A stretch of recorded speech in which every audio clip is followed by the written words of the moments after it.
So senior year high school project where we pick a topic and we use that to answer a question. So I've decided on water skiing because that's my passion. So I've come up with the question, what are the physics of water skiing and how does the relationship of the skier and handle path relate to the boat? Okay, there's a lot there, right? I mean, there is just to get it all out, there's probably hours and hours, if not days and days of things we could talk about with physics. Yeah. and then I would need to brush up even more to kind of refresh myself and get into the nitty-gritty, dirty details. But what we can say, where we can start, a good jumping off point with this is to just say, yes, water skiing is heavily dependent on physics, or another way to put it is paying attention to how physics applies to sliding across water behind a towed object can greatly increase your ability to improve, right? So in other words, understanding how things work at a very basic level, at the level of physics, can make a big difference in skiing. Definitely, yeah. So if somebody cares about that, about skiing better, then they would be interested in physics. If it's a school project and you're presenting this to people who don't ski, they're not necessarily going to want to know how to get better, but they're going to maybe be intrigued by some of the basics that govern water skiing as it relates to physics. And when we say physics, I'll keep going for a sec. When we say physics, people like immediately like glaze over and they're like, okay, I'm out. I don't know physics. I can't deal with physics. I hate physics. I hate science. But everybody knows physics, right? So just as an example, have you ever been to like a barbecue, or I don't know what you guys call them down there, but where you have like the paper plates and it's like the best food you've ever seen. You want to load it up. You want to load up a heaping plate full of food. Well, how do you hold that heaping plate full of food? Do you hold it out here on the edge like this so the food can fall off and break the plate? Or do you kind of like hold it right here underneath? Usually, you end up holding it underneath. Has everything to do with physics. And most people know this intuitively. So right off the bat, everybody's a physicist. Everybody gets physics to some degree. If you're supporting it off to the side, the center of mass is here and it tends to win because the support is off to the side and you have a net torque. If you want to balance out all the forces, you just support right underneath the center of mass and your hand is right there to counteract everything that's going to make that plate or make that food fall off the plate. So that's just a simple analogy of how physics dictates or is present in all of our lives. And we are all physicists. We don't even know it in just basic things, whether it's tying your shoes or it's a plate full of food on a weekend barbecue or whatever it is. There's a lot of things that people innately know that they don't attribute to physics. So if you're one of the people out there, or if you're, like a little bit scared of physics, don't be afraid, because the physics are kind of just an explanation of how things work. And everybody likes to learn, if it's what they care about, how things work, because that's just going to make them understand things more and be able to navigate life better. So, okay, so that was long opening, but physics as it relates to skiing, there's a couple basic things. All right. This idea I just showed of the center of mass. Okay. Yeah. So like understanding that when you have an object like a book, how you find the center of mass of something is you balance it in multiple planes. That's one way. So if I balance this book here, I know the center of mass is somewhere along this, but I don't know if I take the book like this, where the center mass is. It's anywhere along this axis, but we know it's probably right in the center of these pages. Right in the center of these pages, and it's right in the center of this. Very easy object to find the center of mass of. And so if we're going to balance, if a walrus or seal is going to balance this book on its nose, we know that they're going to balance it right in the center along this axis, center along this axis. And that's just a very basic rule, that if you want to resist a force or you want to accelerate something with a force, like a book, if I want to accelerate this book upward and not have it fall off my finger anyway, my finger has to apply a force right where the center mass is, like this. Now, what happens is when you have a water bottle like this, it's kind of full. This is maybe not going to work great, but you take this upside down. Now this is similar to a body on a ski, right? My hand is the ski and the water bottle is my body, or a skier's body. And you have a little bit of a top heavy situation, you know, shoulders, hips heavier than the feet. So a little harder to balance. Much more important still that the ski and the forces that are pushing from the water pushing on the ski, those forces are pushing through the center mass. Because if they're not, if the ski's pushing inward, let's say we're negotiating a turn on a ski like this, the ski is pushing inward like this, but it's also accelerating around the corner too fast. The water bottle falls off the back. Skier falls off the back. Yeah, on a water ski, you have a handle to hang on to and the boat to catch you, but that's still, we're talking about an ideal way to ski. That still makes you inefficient. It's not ideal.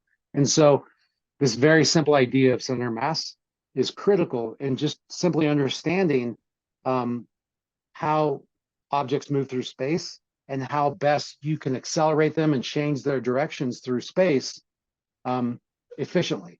And that's what we're doing in water skiing. We're going around these buoys. We're going left, right, left, right. The boat's going anywhere from 26 to 36 miles an hour, you know, 40 to 58K. And the skier's going faster, swinging behind the boat. So it becomes a very dynamic situation very quickly. And physics are definitely at play. Center mass is kind of the fundamental principle behind understanding how that works. And then the second thing is, imagine everybody's probably seen like a longboarder, like a skateboarder going down a hill. Yep. When you're riding a skateboard or a longboard, for the most part, you're on a hard surface. So the skateboard, if the skateboard's going along, and if this is the road and the skateboard's going along the road like this, the skateboard's always parallel to the road because the wheels are always the same height off the road. But when you have a water ski going through water, the water ski can do any number of different things with what we call attitude or trim. And so what that does is we can change the amount of drag that we have on the ski by whether we have the tip up like this. Imagine sticking your hand out the car window as a kid. We know this trick, right? You're watching me from the side, windows down. I stick my hand out the window like this. That's going to be a lot harder to have handle than this. Anytime I have my hand like this, it's much easier. It's like a wing. As soon as I take that hand and I put it like this, that wind is hitting my hand full force and it's going to rip my arm back. So it's the same analogy with water skiing, another example of physics. And as it relates to water skis, just like my finger holding this book up, it's almost always, if I'm gonna hold this book like this, if I can, and just have it be steady, my fingers have to be pushing perpendicular to this book. So that means they can't be pushing like this. They can't be pushing like this. They have to be pushing perpendicular to this book. Now, water's exactly the same on a ski. So water's always pushing perpendicular. So if you take your ski and you have the tip really high, water's pushing perpendicular. You want to go this way, but the water's pushing you back that way. So that creates a lot of drag. So just simple basics.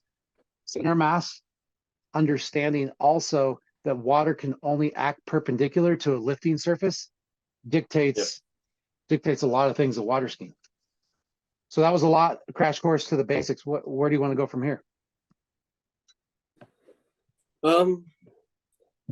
Anything about handle path you want to say? As line length progresses, how that changes, if the physics change as the line progresses? Anything to say there? Yeah. Can you see that? Yeah. Okay. So to answer your question, this is a drone view of water skiing. And you can see how as a skier swings back and forth, they come up a certain amount on the boat, right? You know this, and we've talked about this before, but they swing through from, there we go. So as a skier, you have to swing through a certain amount of degrees. And I don't know if you can see that up on the top up here, but it 43. says Yeah. 43. Yeah, all right. So whatever line length this is, the skier has swung through 43 degrees. And then on the other side, over here on the left, they're gonna have to do the same. So if we just draw this kind of path around the buoy, it kind of looks like that. That's the handle arc, right? So side to side, the handle does this every time the skier goes back and forth, side to side. That's the handle arc for this particular line length, which I'm going to say is 15 off. So this is a standard 18-meter line, right? Yeah. Now, what happens, let's go to somebody who's at a really short rope length. And what we're going to see is we're going to see a much different relationship to the boat. You can already see this, right? I mean, Yeah. look at this. There's the pylon, there's the rope, and that angle is 72. So the angle's almost twice as big. This little angle in here that the skier has to execute or reach to get around the buoy, right? You see the buoy right there, and that's quite a different set of dynamics. And so if we were to draw that handle path relative to the boat, it's going to look like that. It almost looks much more like a semicircle now than the other one did. The other one was like that, if you remember. And so what this does is a couple things. Number one, it affects the way the skier negotiates the buoys. Obviously, to get up beside the boat, like this skier had to here, to get all the way up here, that's very difficult to get up that high, because then the skier instantly has to get back to this side and back up to the other side just to get around the next buoy. So timing becomes more and more critical, number one, as the rope gets shorter because of this geometric reality, okay? The other thing that happens is the dynamics, or the acceleration, deceleration, the amount of load on the skier becomes much greater as they are asked to change directions quicker, time and time again, particularly in two spots. One spot would be when the skier, let's say, let's get that away.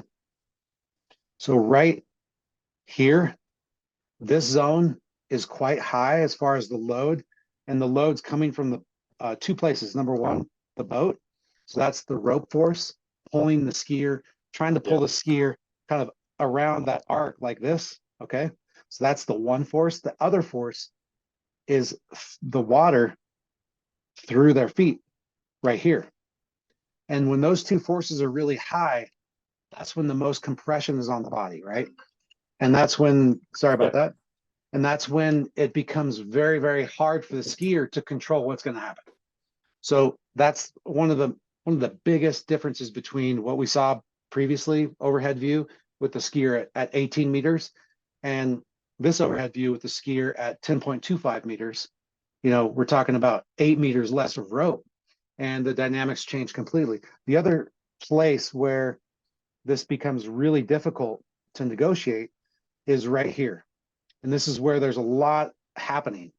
This is where you can see, because the skier has to swing up beside the boat here, that they can't just quickly turn into the boat and take their time turning, because they're going to get this droopy line here.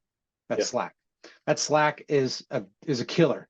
That's instantaneously going to end the pass for the skier. Next buoy's gone. Maybe you're going to fall, whatever. So that becomes critical. And because of that, the turning radius of the skier. So now we're talking about the change in direction over time. The turn radius of the skier, you can see here, has to be much tighter than in that previous example. And we can go back to that in a sec, but just kind of burn this in your brain. This turn radius here, to get this to happen, that this skier has had to take a huge, has had to take a huge amount of load through their feet perpendicular to their ski at every point along this turn, like that. And actually, if I drew this representatively, what really is happening is the skier, the load's increasing as they tighten around that turn. And I'm going to indicate that by the length of the arrow. So as the skier gets closer and closer to that, I can't because I'm going off the screen, but you can see this arrow set gets bigger because the load's getting bigger through their feet. So those things like that loading we're talking about through the bottom of the feet by way of the ski pushing against the water pushing against the ski, that becomes much more critical as the rope gets shorter. So we went really into depth here. I don't know if that was off the rails, but yeah. Anything you before I ask you a question, before I open it up, let's go back to that 18-meter skier. So in other words, the skier where the rope was only 18 meters and this skier the rope's 10 meters. So much different. Look at this turning radius here, and I'll even advance it a little bit, and you'll see quite a tight turn here from that skier. So, and we're going to look at this turning radius, right? And you can see that it's got much more belly and it's much more mild like that. Yeah. Whereas the other skier was actually quite abrasive right there at the end of the turn.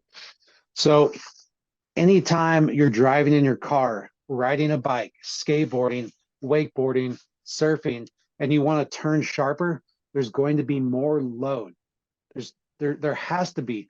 To execute a sharper turn, you need more load or more force to accelerate you around the corner. Like when you're going around a corner in a car and it's a 40K corner, you're doing 100K, that's going to be quite a big amount of force. Yep. It's the same with skiing. The faster you're going into these turns, the less likely you're going to be able to turn sharp and keep the rope tight. And to turn sharp and keep the rope tight at shorter rope lengths, you need to be able to generate more force through your feet. So how that comes into play is if I have this water bottle here and I'm able to balance it with my hand, I can accelerate it pretty slow and it's pretty easy. But as soon as I want to try to accelerate really fast, it becomes much more critical that I accelerate it right through its center of mass. So again, slow accelerations doesn't require a lot of precision. But if I want to accelerate this water bottle really fast, my hand instantly just shot out to the side because I wasn't perfectly balanced. And that's what's critical about skiing is we're going from, at the elite level, you're going from 15 or 18 miles an hour up to 60 plus miles per hour in about a second or less than a second. Those loads, those forces on your body are tremendous.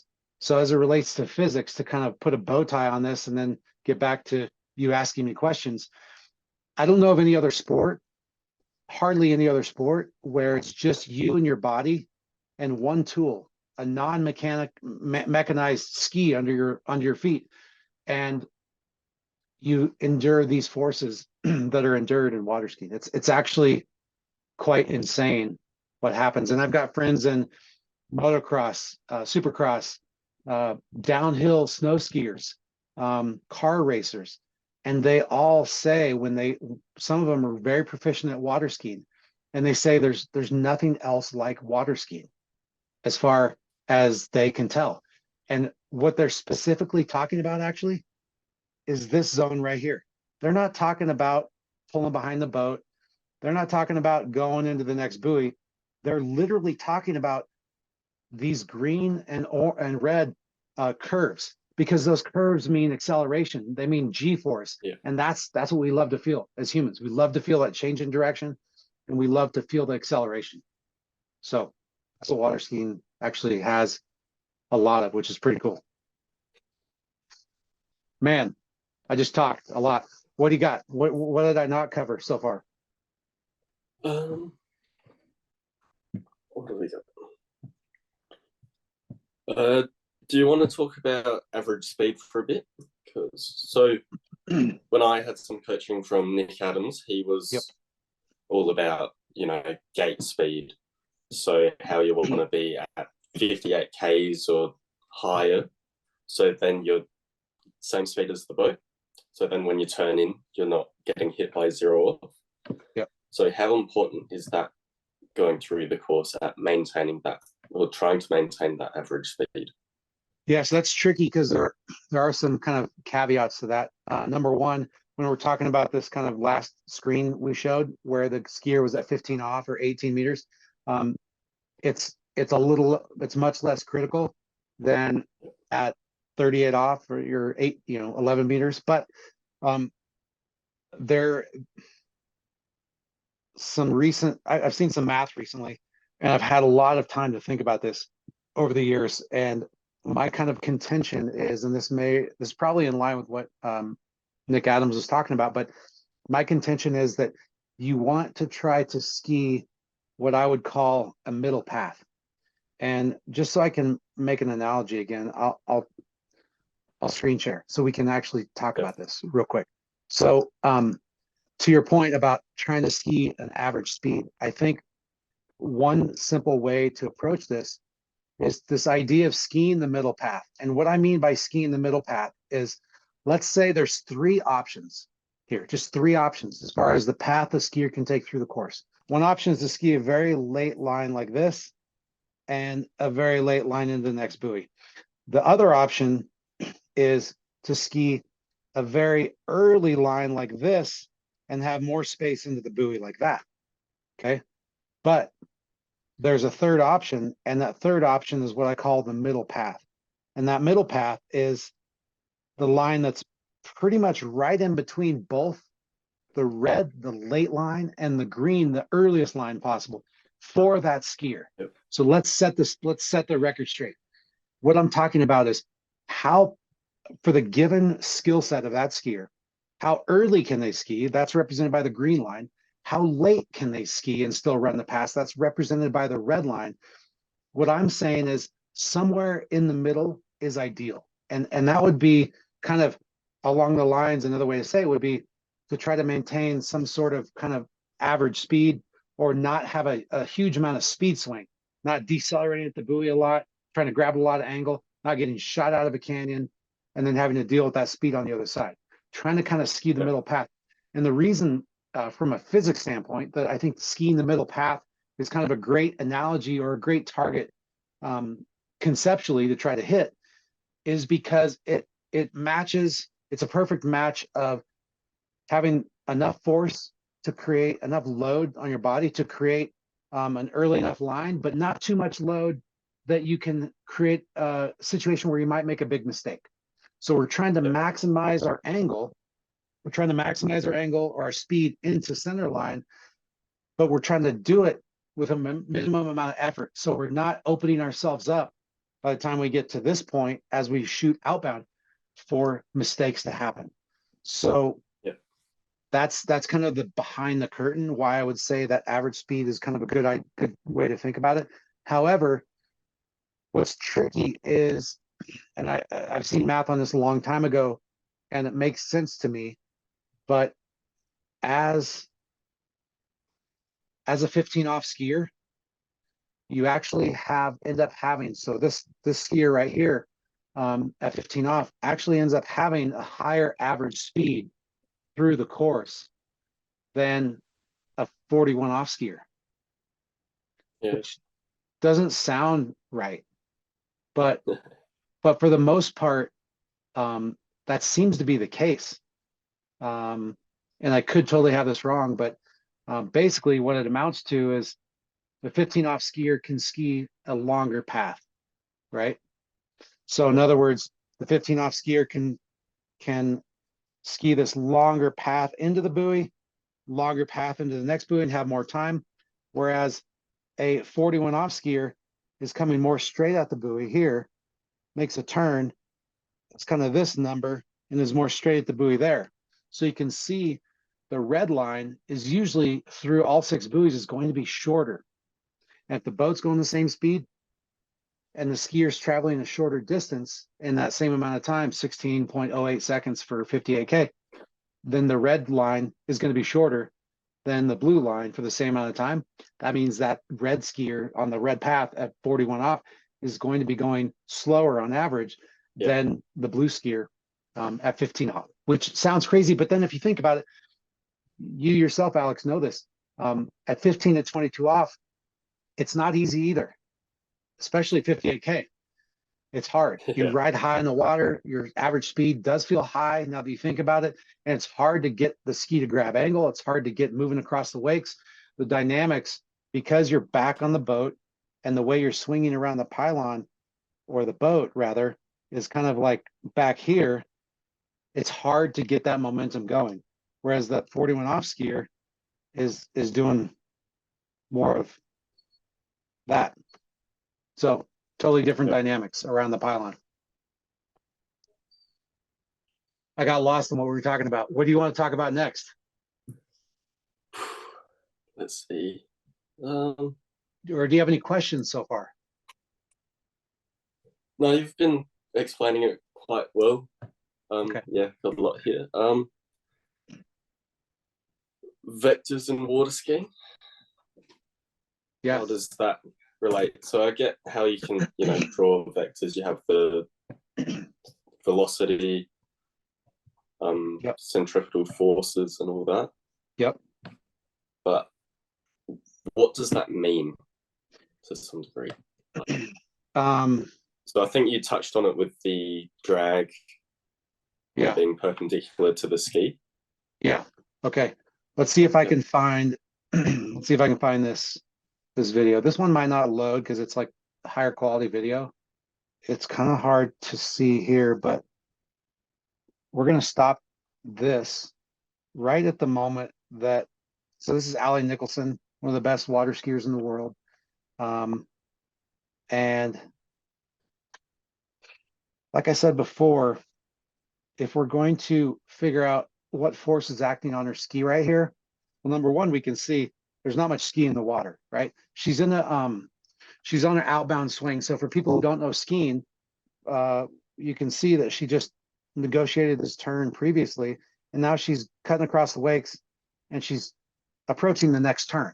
So anytime you're approaching a turn, you're kind of decelerating. Anytime you're swinging behind the boat, like a tube whipping around the boat, you're accelerating. So she's in a deceleration phase. So that should come back to make more sense in about a minute. But let's look at how we approximate some of the forces on the ski. So first we draw kind of a line through the ski, or along parallel to the ski, to kind of show what that ski looks like, right? So this is the ski extending on right here past the water line, underneath the water.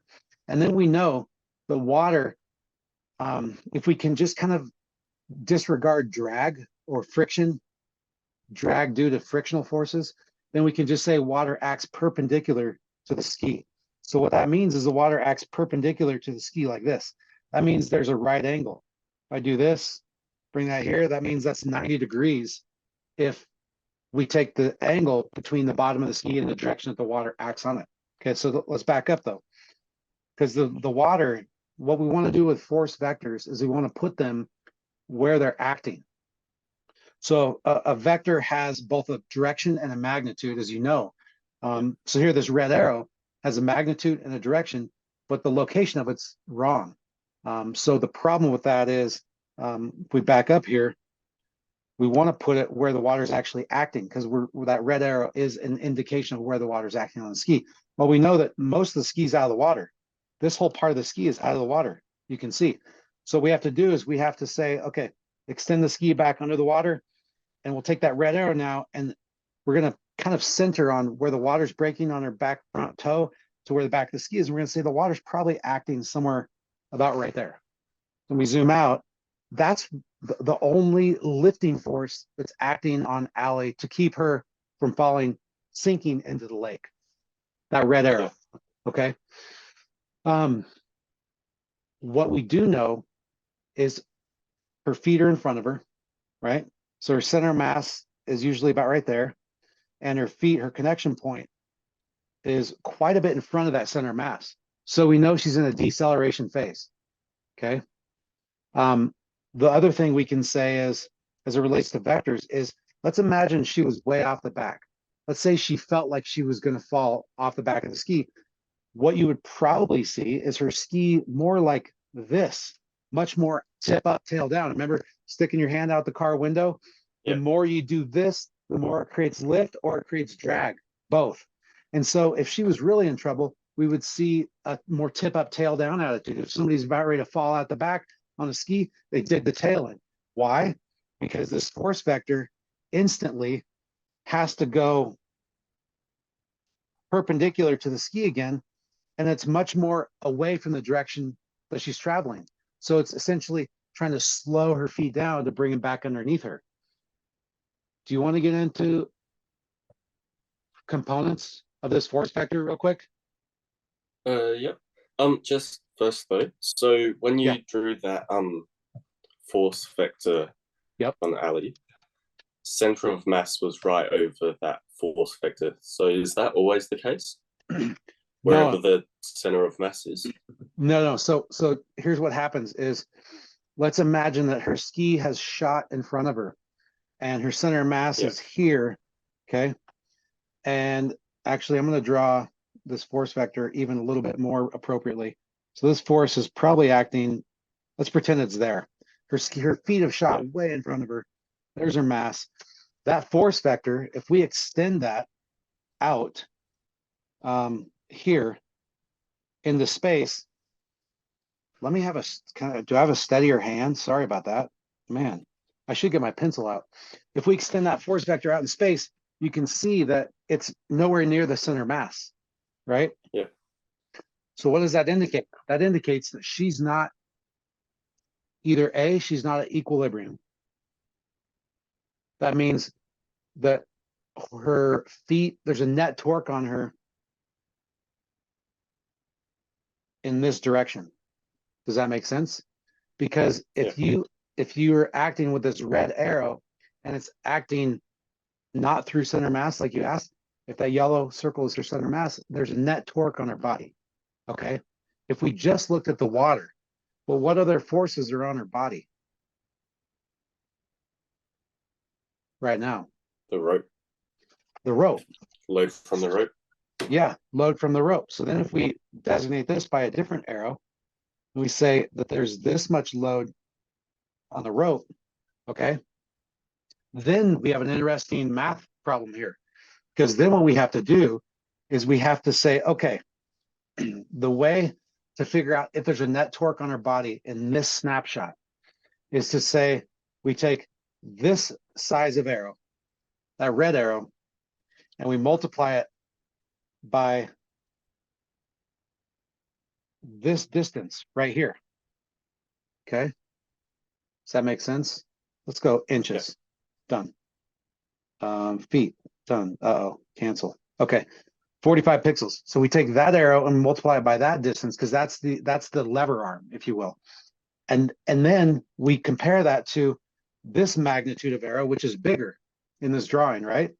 And we multiply that arrow by, stick with me, don't go anywhere. We extend that line out, we multiply that by that size of arrow by this magnitude of lever arm right there. And then if those two aren't equal, then whichever one's bigger is the one that's imparting torque. So say the rope is actually creating more torque about her center mass, then she's, let's see here. Where's my left? And she's got this actual net torque on her body. Now, when you look at this, both of these torques actually are doing what to her body? Putting load. Well, both of these torques are torquing her in the same direction. Yeah. Does that make sense? Just from this plane, there's 3 dimensions going. We only have 2 drawn, but the rope's pulling her forward, and her feet are decelerating behind her. So in this situation, in this scenario, you can easily see the one I've drawn with this fake green attitude of the ski. In this scenario, she would be instantly recorrected back upright, just by way of there's 2 torques on her that are both trying to stand her back up and twist her the direction that red arrow is facing. However, let's back up, because what torques are really on her body right now? She's got this one right through her back foot, and this is her center mass right here. and she's got the other one that we drew, which is the rope. So what you can see is we extend those out. They're both pretty much keeping her, they're counteracting each other for the most part. Yeah. In some way. And so she's probably at equilibrium, meaning she's not going to be stood back up in the 4/2 plane, and she's not going to be falling off the back. So again, that's a long explanation.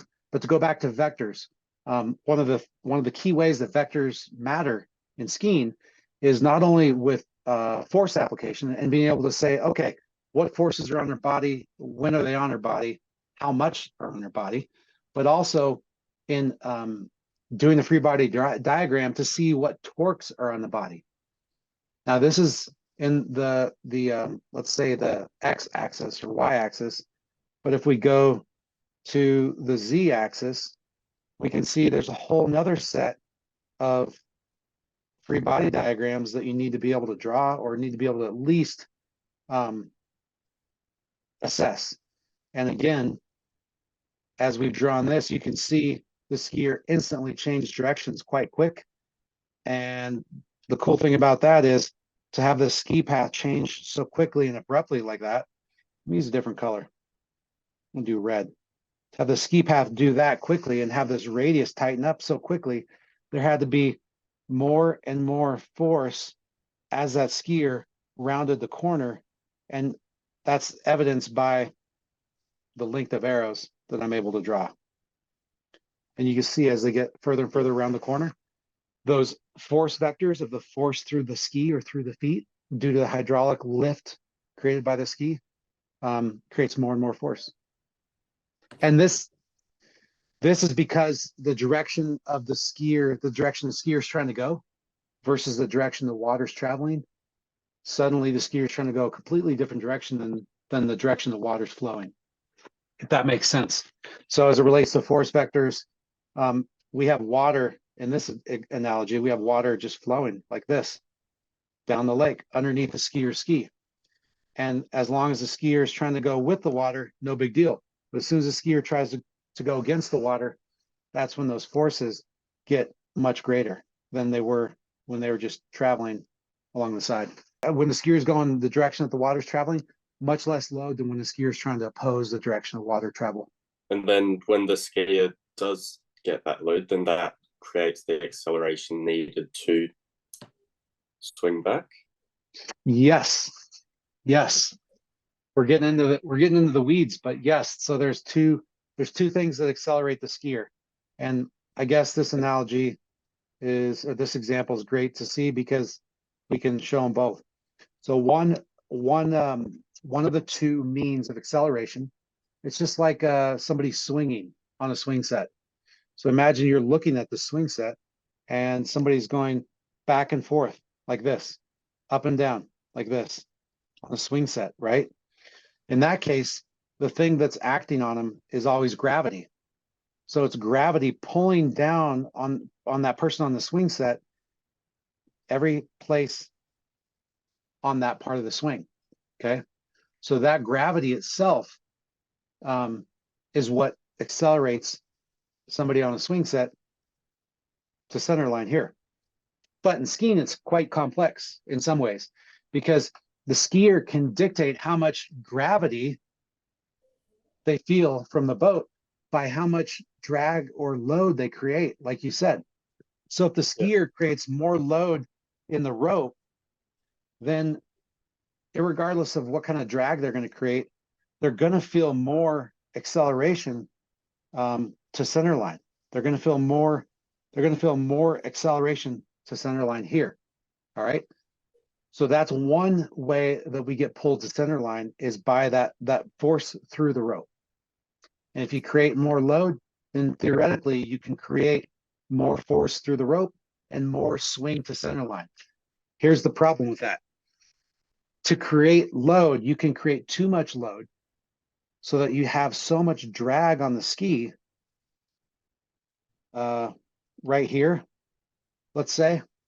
So if you create so much load that you have too much drag on the ski, then that drag completely erases all that swing speed that you were trying to generate to center line. And so they basically just cancel out. So there's a happy medium. How much load can you generate with the right musculature, the right stance on the ski without creating too much drag and too much force through the feet in the wrong direction? So that's one way. The second way that you accelerate to center line is by placing your feet, and you can see it barely here, but by placing your feet behind the rope. So we drew the rope force, okay, here to the boat like that. That's the line of action of the rope. If this skier can keep their feet behind the rope like this, so that's their feet right there. We use a different color so it's not as confusing. So if that's their ski right there and that's their feet up to their body, then they instantaneously can receive a bunch of load, water load through their feet, because how does water act on the ski? We already talked about this, right? Perpendicular. Perpendicular.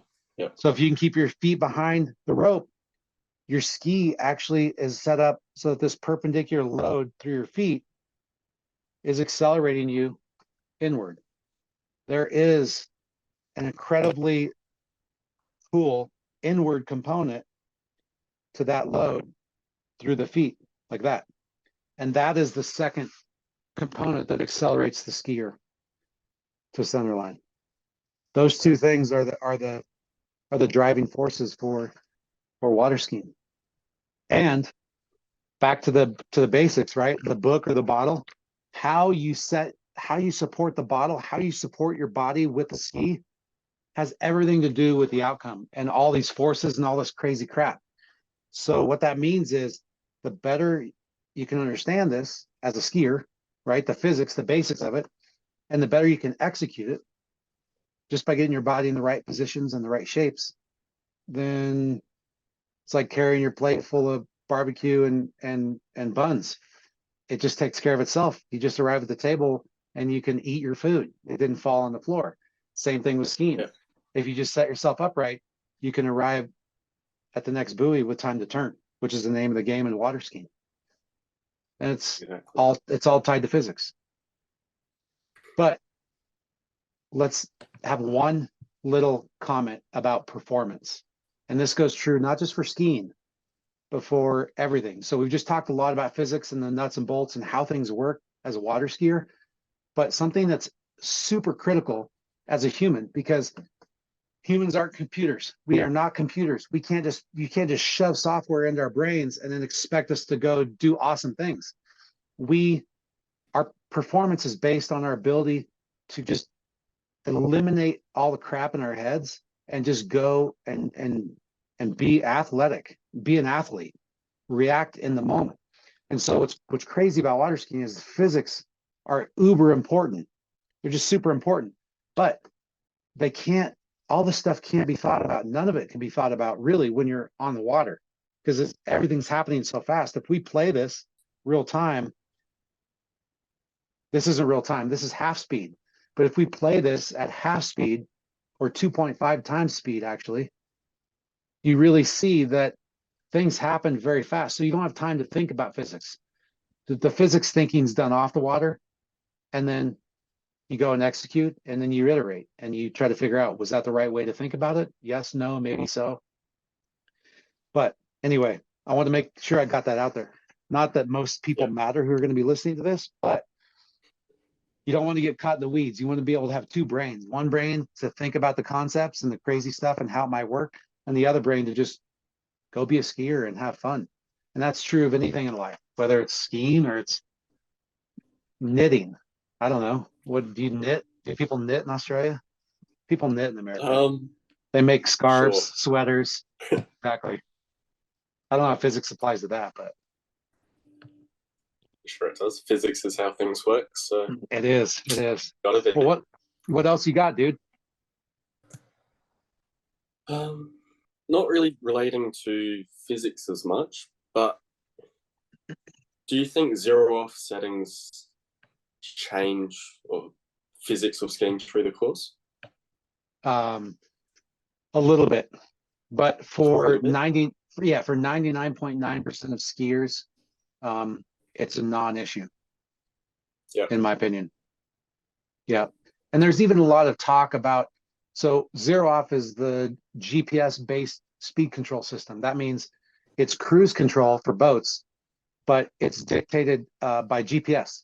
So there's a GPS signal and it's sampling maybe, I don't know, 10 to 30 times a second via the GPS puck and its connection to however many satellites it has. But also inside the dash of the boat is a head unit that has what's called an accelerometer, just like your phone. So when you turn your phone sideways or vertical, it has an accelerometer to say flip the screen because the guy wants to watch a video sideways, or flip it because he wants to text vertical. Well, there's a head unit in the boat that has the same thing. And that accelerometer samples at a greater rate than the GPS unit. I'd say 60 to 100, I can't remember what the number is, times per second. So hertz, so 60 plus hertz. Every 60th of a second, this thing is saying what's happening to my speed. Am I accelerating or decelerating based on the way the skier is pulling on me? And then it reacts accordingly with throttle on, more throttle, more gas to the engine, or less gas. So as it relates to skiing and physics and what the skier should be thinking about, it's just not that, it's not as critical as people in the sport make them think it is. A lot of people think it's a critical issue. It's not. There's 9 settings. There's A, B, C, and there's 1, 2, 3 for each. Find one, pick one you like, and go with it. The best way to do this is in true scientific fashion. Do a double blind. Have your buddy switch it up for the next 2 weeks. You know, ski and say, all right, I'm going to change the setting. You're not going to know what it is. And just see if you can even tell a difference. Yeah. So we're getting into the weeds, but yeah, I don't think it's that big of a deal. Yeah. Just thought I'd ask. Yeah, no, it's good. About it. That's good. We didn't talk about ski roll angle because that's, you just asked earlier about this critical zone once the skier has rounded the buoy and they've started to accelerate under the power of the boat. The roll angle of the ski when you're going down the lake straight, no big deal. The water's pushing somewhat perpendicular to the ski, right? But if you're looking at me from the boat, if I roll the ski on the edge like this, the water can't push up to support me.